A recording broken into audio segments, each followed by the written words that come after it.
अरब सागर की लहरों के बीच बसा गोवा सदियों से दुनिया को आकर्षित करता रहा है।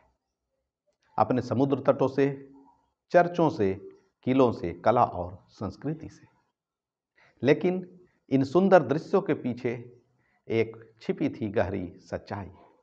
करीब 450 साल का विदेशी शासन। भारत स्वतंत्र हो चुका था, पर गोवा का संघर्ष अभी समाप्त नहीं हुआ था। सन 1510 ईस्वी में अल्फांसो डी अल्बुकर्क ने गोवा पर कब्जा किया था। इसके बाद शुरू हुआ पुर्तगाली शासन का लंबा काल।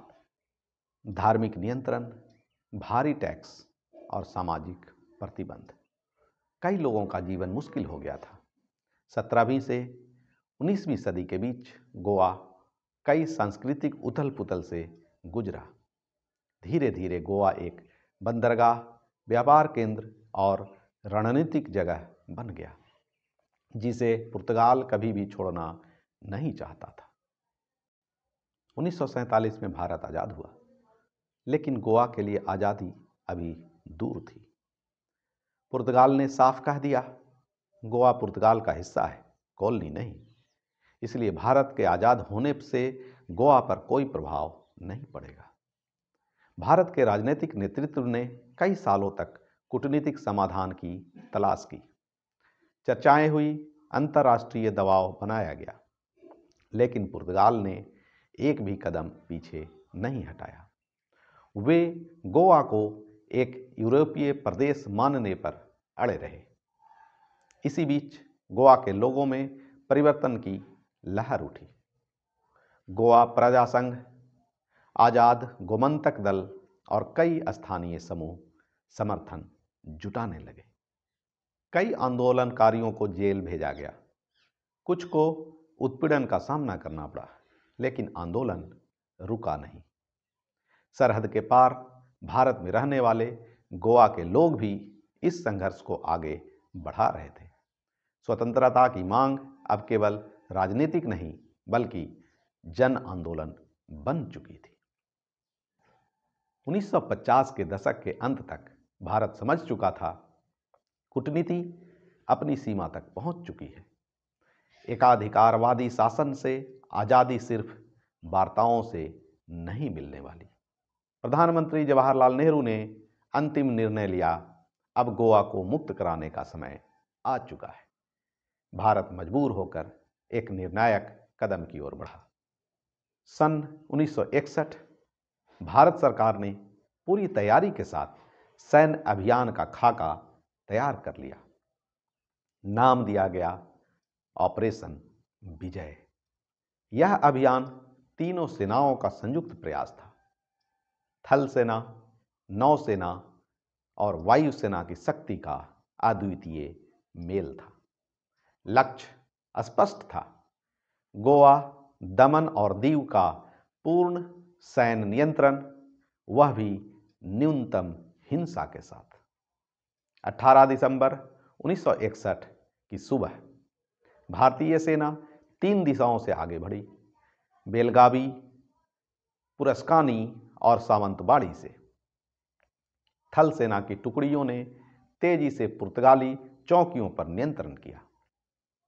वायुसेना ने गोवा की संचार प्रणाली को निशाना बनाया, जिससे पुर्तगाली सेना एक दूसरे से कटा हुआ महसूस करने लगी। उधर नौसेना ने समुद्र में पूरी नाकाबंदी कर दी थी। सबसे बड़ी कार्रवाई थी पुर्तगाली युद्धपोत अल्फांसो डी अल्बुकर्क को क्षति पहुंचाकर उसकी समुद्री क्षमता खत्म कर देना। अब पुर्तगाली सेना हर दिशा से घिर चुकी थी। भारतीय सेना की रणनीति इतनी सटीक थी कि पुर्तगाली सैनिकों के पास विकल्प नहीं बचा। कई स्थानों पर उन्होंने बिना लड़ाई के आत्मसमर्पण कर दिया। लोग अपने घरों से निकलकर भारतीय सैनिकों का स्वागत कर रहे थे, उन्हें रास्ता दिखा रहे थे, पानी पिला रहे थे। सिर्फ 36 घंटों में गोवा का भूगोल बदल चुका था।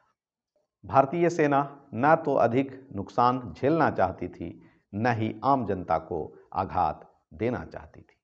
इसलिए पूरी कार्रवाई इतिहास के सबसे क्लीन सैन्य अभियानों में गिनी जाती है।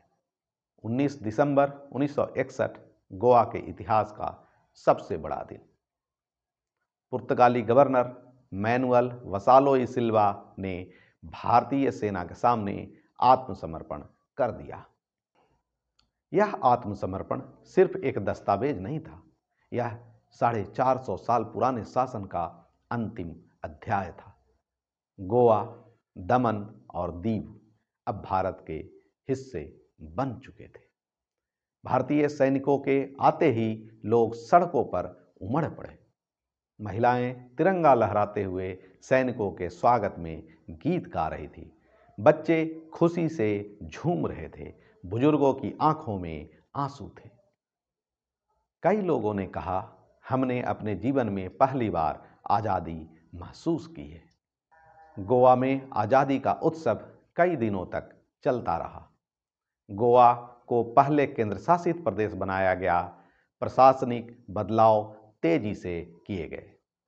बुनियादी ढांचा, सड़कें, शिक्षा, स्वास्थ्य सब में सुधार शुरू हुआ और 1987 में गोवा भारत का पूर्ण राज्य बन गया।